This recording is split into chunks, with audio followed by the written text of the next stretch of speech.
오늘 읽은 본서를 비롯해서 신약 성경의 절반을 사도 바울이 기록했습니다. 바울의 본명은 사울입니다.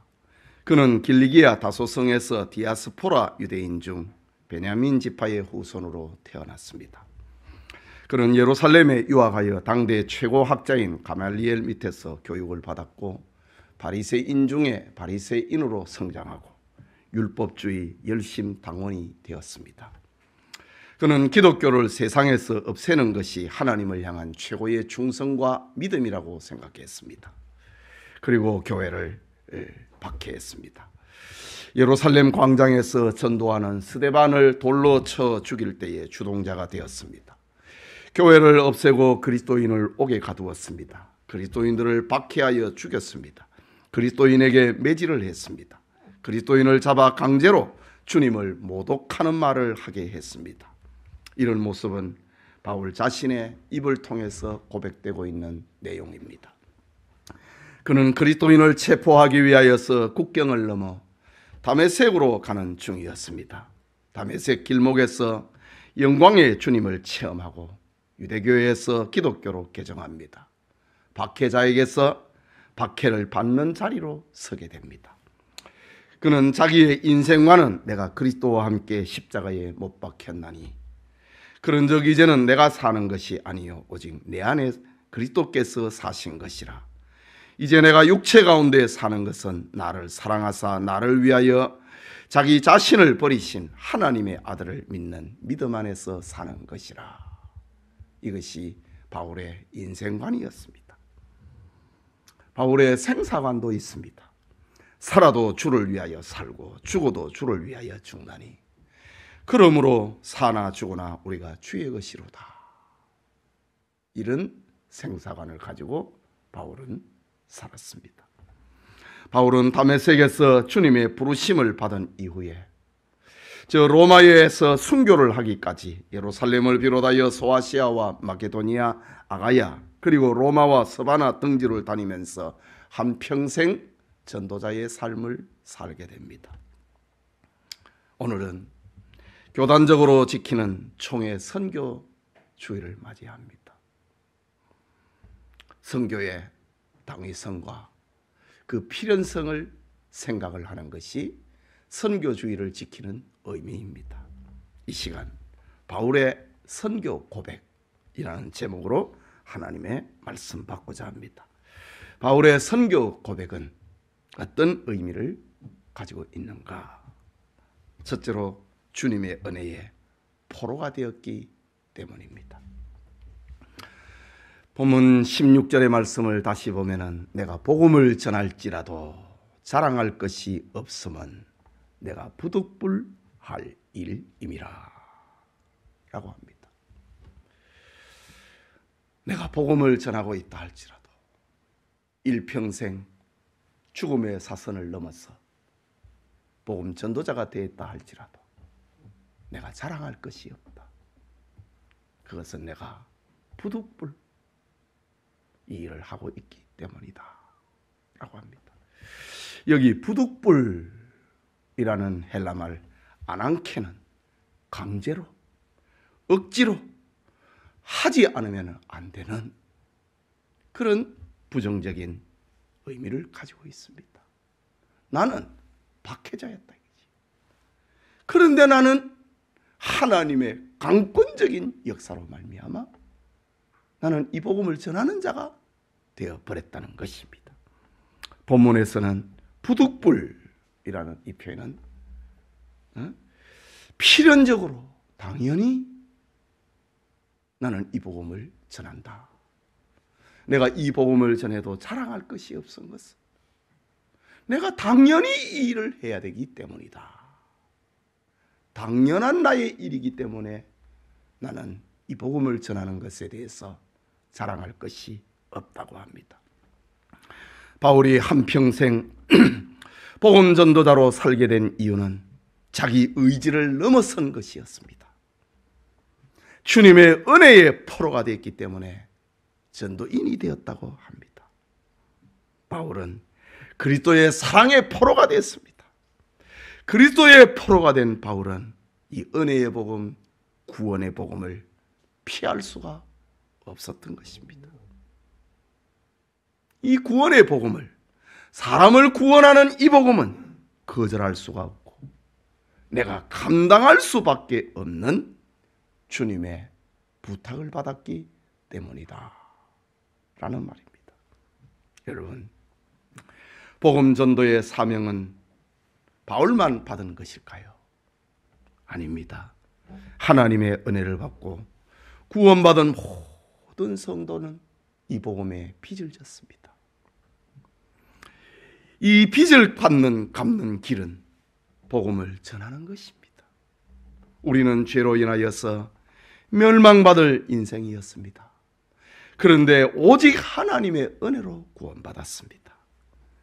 이제 우리의 삶은 덤으로 사는 은혜의 삶이 되었습니다.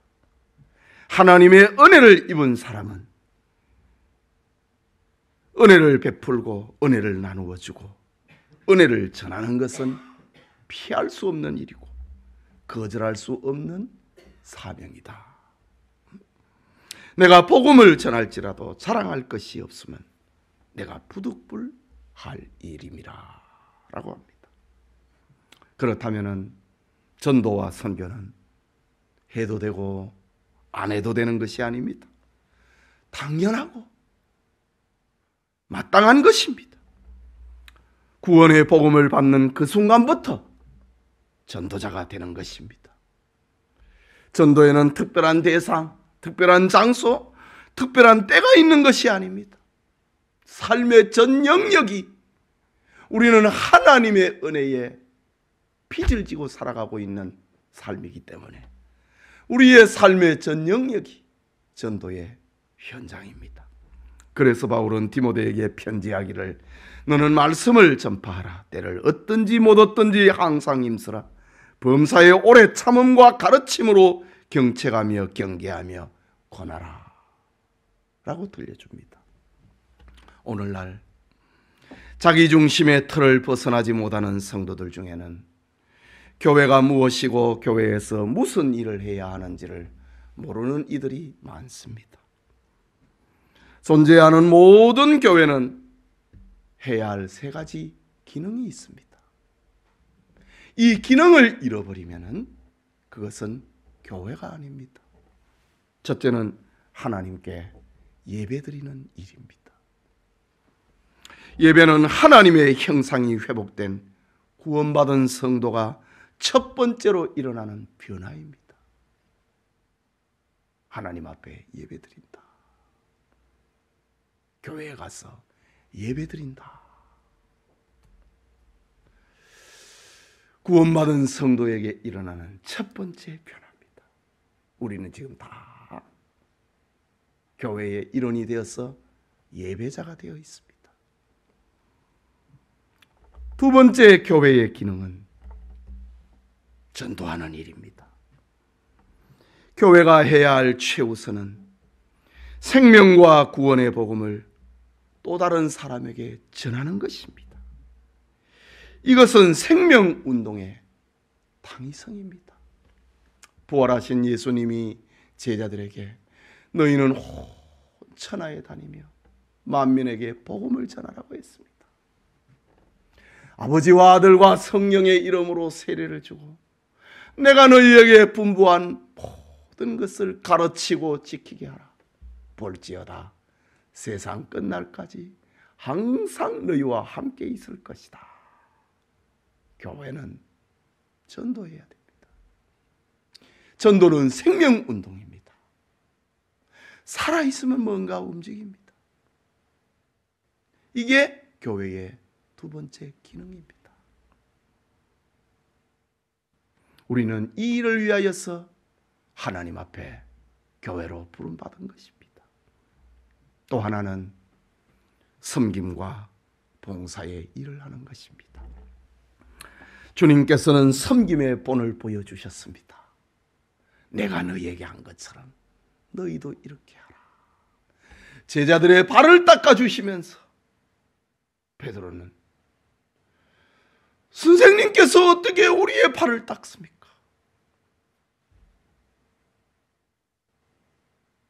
내가 너희에게 한 것처럼 너희도 이렇게 하라고 했습니다. 이것은 하나님의 은혜에 감격해서 향유옥합을 주님의 발 앞에 붓는 섬김과 감격의 삶을 말하는 겁니다. 우리는 교회의 가족, 교회의 구성원, 성도가 됐습니다. 성도는 이렇게 하나님을 향하여서 예배하는 일과 복음을 전하여서 전도하는 일과 봉사하고 섬기는 것, 이 세 가지 기능을 가질 때에 그는 건강한 신자가 되는 것이고 그 교회는 건강한 교회가 되는 것입니다. 오늘 여러분에게 나는 건강한 신자인가? 그것을 점검을 하는 자와 같은 것입니다. 오늘 우리는 교회에서 목사로, 장로로, 권사로, 집사로 직분을 받았습니다. 그것은 하나님께 받은 축복받은 것을 자랑하기 위함이 아닙니다. 직분은 주님의 교회가 받은 기능과 역할을 잘 감당하기 위해서 주어진 것입니다.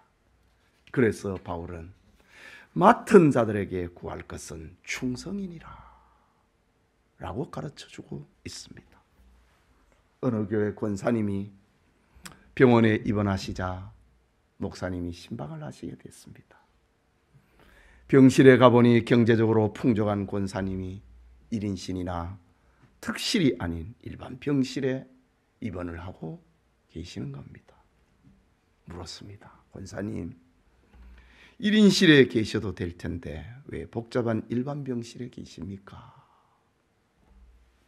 그러자 권사님은 아니에요. 제가 왜 병이 들었는지 제 자신을 돌이켜보고 하나님 앞에 기도하니 하나님께서는 너는 많은 은혜와 복을 받았는데 전도를 하지 않구나, 이 말씀을 깨닫게 되었어요.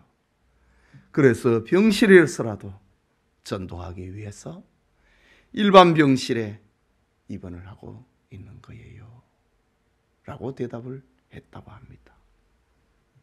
전도하기 위하여서 일반 병실에 입원을 했다고 하는 이 권사님의 이 회개와 이 고백이 얼마나 하나님 보시기에 아름다운 것이겠습니까? 여러분, 우리가 복음을 전하는 것은 부득불할 일입니다. 당연하다 이거지요. 해야만 한다는 겁니다. 주님의 은혜를 받았기에 전도는 거절할 수 없는 사명이고 의무라는 것입니다. 여러분이 직장과 가정 어디에서 무엇을 하든지 주님의 은혜의 포로가 되었음을 전도로 나타낼 수 있기를 소원합니다. 내가 주님으로부터 은혜를 받은 사람이 됐다. 그는 반드시 또 다른 생명운동을 일으킵니다. 그것이 전도요 선교다 라는 사실입니다. 둘째로 바울의 선교 고백은 전하지 않으면 화가 임할 것 같았기 때문입니다. 16절을 다시 보면은 내가 복음을 전할지라도 자랑할 것이 없으면 내가 부득불할 일임이라. 만일 복음을 전하지 아니하면 내게 화가 있을 것이로다 라고 합니다. 여기 화, 이 말은 헬라말로 우아이라는 말인데 이것은 고통 속에서 부르짖는 탄성을 말합니다. 탄식하고 있는 그 말, 우아이, 화라고 하는 말입니다. 바울의 선교 고백에는 복음을 듣지 못해 지역 형벌로 고통당하는 자들의 소리가 있었습니다.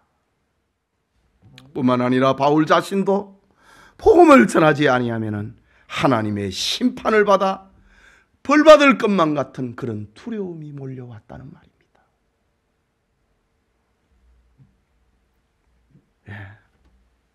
부모 형제와 이웃에게 복음을 전하지 않는 것은 하나님의 사랑과 형제의 사랑을 버리는 것입니다. 그것은 주님의 명령에 불순종하는 것이고 사랑에 메마르고 악하고 게으른 종이 되는 것입니다. 이 악하고 게으른 종아, 한 달란트 받은 자에게 주님이 하셨던 책망이었습니다. 이 악하고 게으른 종아,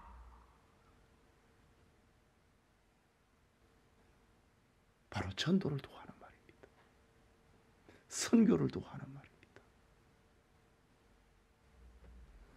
열왕기하 7장 말씀을 보면은 아람 왕 베나닷이 사마리아 성을 공격했습니다.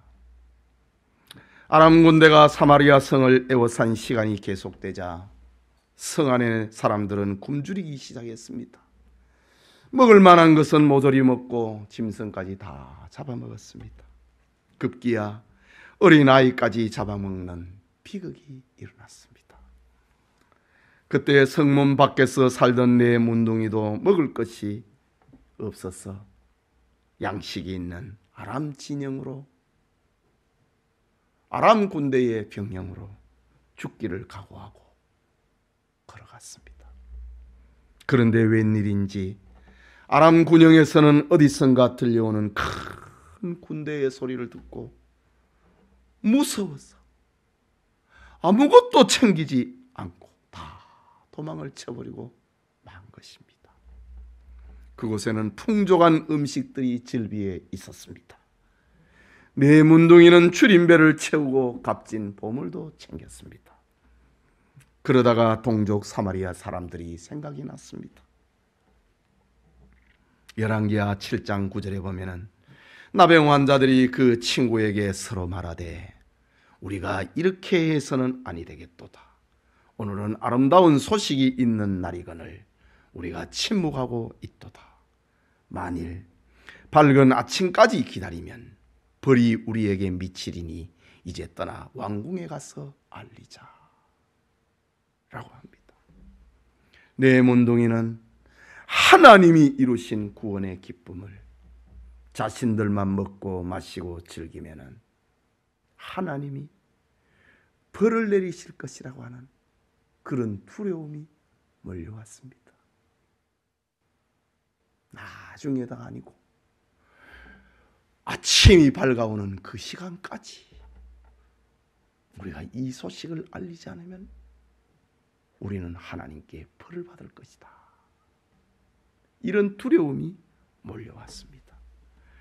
그래서 그들은 사마리아 성 사람들에게 아람군이 도망을 쳤다고 하는, 그리고 양식이 풍족해 있다고 하는 이 구원의 기쁜 소식을 전해 주었습니다.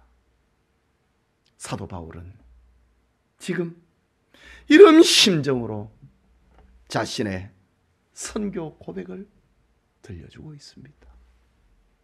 내가 전하지 아니하면 나에게 화가 있을 것이다 하는 것. 마치 네 문둥이가 밝은 아침까지 기다리면 하나님이 벌을 내릴 것과 같은 그런 두려움이 몰려왔던 것처럼 사도 바울도 그런 두려움이, 내가 이 복음을 전하지 않, 이 엄청난 구원의 소식입니다. 이거는 저 사마리아 성 사람들을 살리는 양식이 있는 그런 소식 정도가 아니고 우리를 저 영원한 지옥의 형벌에서 건져내는, 믿음으로 구원을 받는 이 구원의 소식을 전하지 않는다면, 믿음은 구원을 받는데 이 소식을 전하지 않는다면 나에게는 화가 있을 것이다. 지옥에 탄성하는, 탄식하는 그런 소리가 나에게도 있을 것이다. 이런 마음으로 바울은 전도하게 되었노라고, 선교하게 되었노라고 이런 고백을 털어놓고 있는 겁니다. 여러분은 지금 여러분의 주소가, 여러분의 영적 상태는 무엇이라고 생각합니까? 어디에 있다고 생각을 하십니까?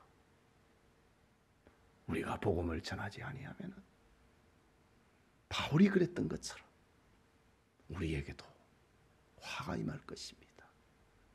악하고 게으른 종이라고 하는 주님의 책망이 우리 앞에 있을 것입니다. 여러분, 1917년 10월에 제정 러시아, 요즘은 러시아, 그 다음엔 소련, 그 다음엔 러시아, 그 전에는 러시아, 그때를 가리켜 제국, 제정 러시아라고 부릅니다. 제정 러시아는 1917년 10월에 레닌이 주도하는 볼셰비키 혁명으로 멸망합니다. 당시 러시아는 그릇 하나에도 십자가 표시가 없을 정도로 기독교 문화가 범람해 있었습니다. 톨스토이나 도스토예프스키의 작품을 보면은 러시아 출신의 문학가잖아요. 문학이나 언어나 의식이나 교육이나 물건이나 건물 중에 기독교 문화가 없는 것이 없습니다.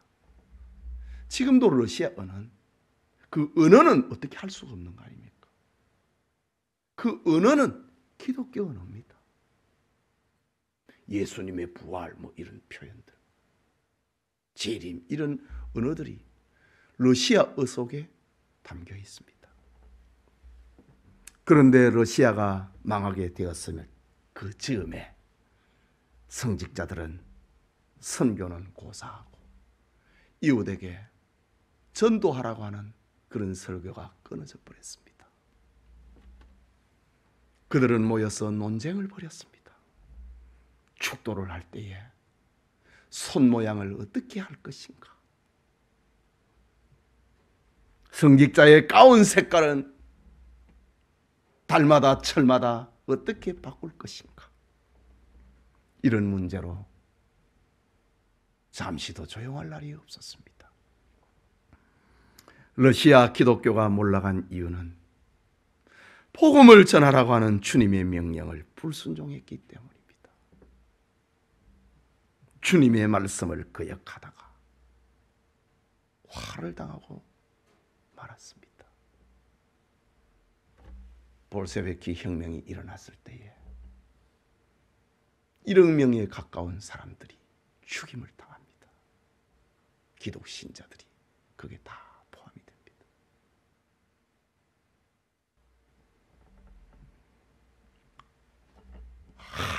이 복음을 전하지 아니하면 우리가 주님의 심판대 앞에뿐만 아니라 이 땅에서도 화가 있다는 것입니다. 어느 교회 장로님이 고혈압으로 쓰러지셨습니다. 목사님이 찾아가 예배드리게 되었습니다. 그때 장로님은 목사님, 나는 죽게 되었다고 하는 선고에 처음에는 하염없이 눈물이 나왔습니다. 사업 걱정 때문에, 자녀 걱정 때문에 눈물이 하염없이 흘렀습니다. 그런데 잠시 후에는 그런 걱정은 다 지나가고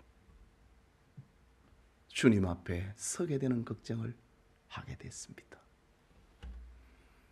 주님 앞에 서게 되는 걱정을 하니 하나님을 어떻게 뵐까? 그것이 생각이 났습니다. 하나님 앞에 죄를 많이, 장로가 되어서 죄를 많이 지었는데 그 죄 중에도 전도하지 못한 것이 가장 후회가 됩니다. 이렇게 자기 속을 털어 놓았다고 합니다.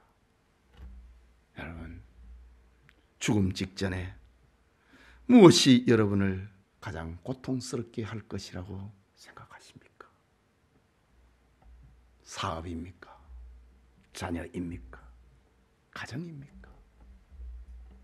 그놈의 하나님 앞에 서게 되는 그것이 있습니다. 주님의 부탁이자 명령에 불순종한 것이 우리로 눈물 짓게 만들 것입니다. 그렇다면 우리는 바울처럼 살기 위하여서 전도해야 됩니다. 복음을 전하지 아니하면 주님으로부터 화를 당할 것이기 때문에 전도해야 됩니다. 바울은 이런 위기의식으로 복음을 전하는 전도자가 되었습니다. 바울의 위기의식이 오늘 우리에도 있기를 소원합니다. 마지막으로 바울의 선교 고백은 몇 사람이라도 구원하고자 하는 열정 때문이었습니다. 22절인데 같이 읽겠습니다. 약한 자들에게는 내가 약한 자와 같이 된 것은 약한 자를 얻고자 함이요 내가 여러 사람에게 여러 모습이 된 것은 아무쪼록 몇 사람이라도 구원하고자 함이니. 이거는 지금 17절에서 22절까지 계속이 되고 있는 바울의 자기 고백입니다. 내가 이렇게 한 것은 몇 사람이라도 구원해야 된다고 하는 그런 열정 때문이었다고 합니다. 예. 사도 바울의 전도 방법은 거창하지 않았습니다. 그의 전도는 획일적이지 않았습니다. 그는 한 사람을 대하듯이 복음을 전했습니다. 오늘 본문에서 바울은 단 몇 사람이라도 구원하고자 하는 그의 간절한 열정이 스며져 나오고 있습니다. 19절에는 내가 모든 사람에게서 자유로우나 스스로 모든 사람에게 종이 된 것은 더 많은 사람을 얻고자 함이라. 자기 자리를 지키면은 전도 못합니다. 바울은 몇 사람을 구원하기 위해서 종이 됐다고 합니다. 20절에는 유대인들에게는 내가 유대인같이 된 것은 유대인을 얻고자 함이요 율법 아래에 있는 자들에게는 내가 율법 아래에 있지 아니하나 율법 아래에 있는 자같이 된 것은 율법 아래에 있는 자들을 얻고자 함이요 21절에 내가 율법 아래에 있는 자이나 율법 없는 자같이 된 것은 율법 없는 자들을 얻고자 함이라.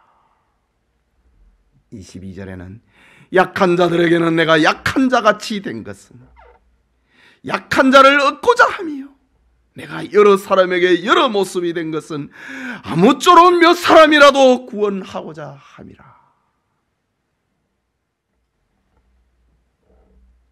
여러분, 교회는 정의를 말하는 게 아닙니다. 정의로워야지요. 그러나 교회는 정의를 말하는 게 아닙니다. 낮아져야 됩니다. 오늘 성경의 바울을 보십시오. 나는 종이 됐다. 나는 율법 아래 매인 자가 되었다. 율법 아래 매이지 않았는데도 불구하고 율법 아래 매인 자처럼 유대인들을 구원하려고 하니 내가 율법대로 사는 사람처럼 살았다고 합니다.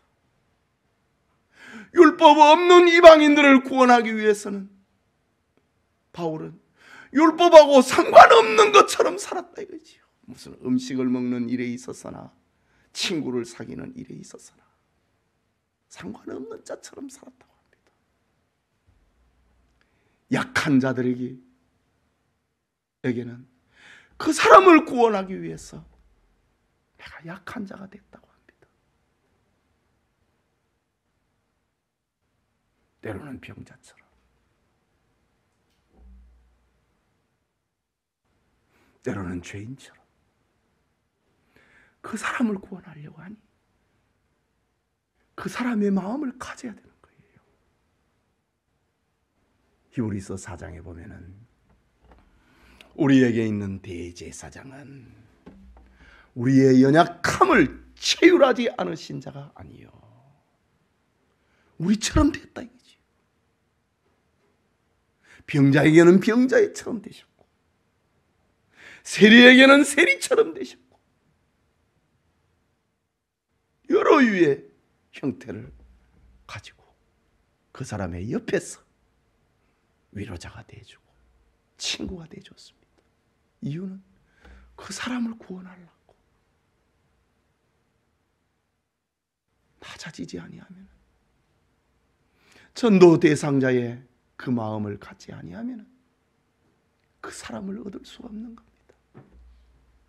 그렇다고 보면 바울은 천의 옷, 천의 얼굴을 가질 수밖에 없었습니다. 어쩌면은 바울의 정체성이 없는 사람처럼, 바울에게는 개성이 없는 사람처럼 자기를 비워버렸다고 합니다. 이유가 뭐냐?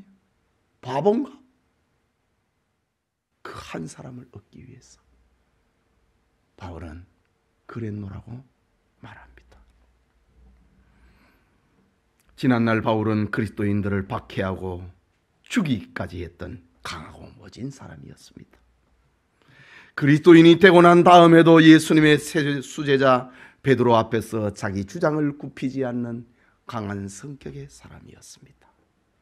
그런 그가 복음을 위해서라면, 한 사람의 영혼을 구원할 수 있다면 종에게도 유대인에게도 이방인에게도 약한 자들에게도 그들의 눈높이에 맞는 자세를 취했다고 하는 사실입니다. 여러분, 이게 전도 방법입니다.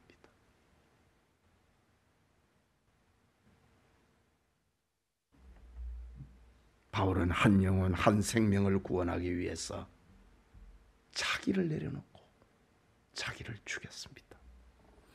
그는 복음을 위하여 자기 성질과 감정을 죽였습니다. 자기 위신과 체면을 벗어버렸습니다. 그는 복음을 위하여 그렇게도 자랑스럽게 여겼던 육체의 모든 신분과 영화를 그리스도를 위하여 해로 여겼다. 전도할 때 바울은 로마 시민이니까, 로마 시민이 아닌 사람은 그래도 당신은 로마인이잖아요, 그런 소리 들을까 봐 오히려 그거를 해로 여겼다고 합니다. 내가 가지고 있는 어떤 장점, 부러움, 그것이 누군가가 예수님을 믿는데 방해가 된다면 그걸 해로 여겼다고 합니다. 내가 고기를 먹는 것이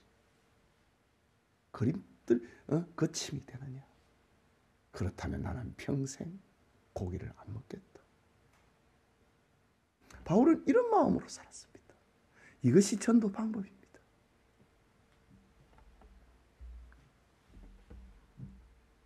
그의 화려한 가문도, 그의 학문도, 가말리엘 스승 밑에서 배운 율법과 바리새인이라고 하는 자랑스러운 긍지도 그는 다 내려놓았습니다. 바울이 이런 자세를 취한 이유가 무엇일까? 23절에 내가 복음을 위하여 모든 것을 행함은 복음에 참여하고자 함이라. 나는 그 복음의 사람이다. 나는 이 은혜의 복음의 사람이라고 하는 그 가족이라고 하는 것, 거기에 참여하기 위해서 나는 다 버렸다고 합니다. 두 가지 다 가질 수는 없는 겁니다. 바울은 자신이 얻은 구원이 너무 크고 너무 위대했기 때문에 이 복음을 다른 사람에게 나누어 주고 싶었습니다. 자기가 누리고 있는 이 기쁨을 다른 사람과 함께 하고 싶었습니다. 이 목적을 위하여 바울은 겸손할 수 있었고 자기 자유까지 포기할 수 있었던 겁니다. 이 목적을 위하여 여러 위의 사람들과 어울리고 낮아지고 그런 야만인의 삶과 같은 거기에 적응을 했던 것입니다. 예수님께서도 바리새인들이나 죄인들이나 구분하지 않고 함께 사귀고 식사를 나누었습니다. 창기들과 대화를 하고 위로하셨습니다. 어린아이들과 세리들과 병자들과 가난한 자들을 차별하지 않았습니다. 예수님을 본받는 것이 복음에 참여하는 것인 줄 알고 바울은 여러 모양을 가지게 됐다고 그렇게 고백합니다.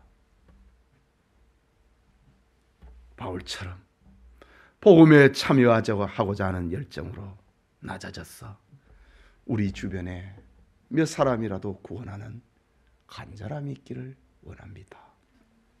성도 여러분, 오늘 우리는 바울의 선교 고백이라고 하는 말씀을 받았습니다. 바울이 한평생 복음 전도자의 삶을 살게 된 이유는 주님의 은혜의 포로가 되었고 사랑의 포로가 되었고 구원의 포로가 되었고 감격의 포로가 되었기 때문이라고 합니다.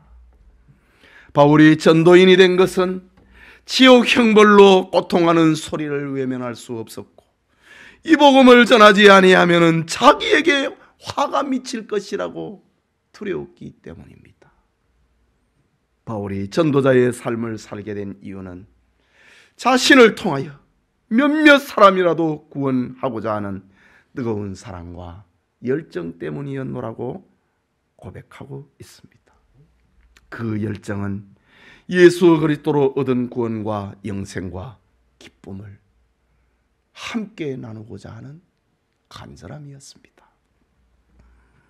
영국의 스펄전 목사는 19세기 가장 훌륭한 설교가로 꼽힙니다. 하지만 그에게는 소박한 자기 소원이 있었습니다. 그 소원은 나는 나의 유익을 위하여 전도하고 싶다. 먼 훗날 죽어서 하늘나라에 갔을 때에 나의 전도를 통해서 구원받고 천국 온 사람들이 나를 보고 기뻐하고 나를 환영할 것이다. 이것을 생각하면 나는 지금도 기쁨으로 전도하지 않을 수 없다 라고 했습니다. 여러분 때문에 천국 가는 사람이 있고 여러분 때문에 실족하여 지옥 가는 사람이 있음을 기억해야 됩니다. 여러분의 전도로 많은 사람이 구원받고 영생 얻고 천국 간다면 이보다 더 큰 기쁜 일이 어디에 있겠습니까? 그러나 여러분 때문에 누군가가 낙심하고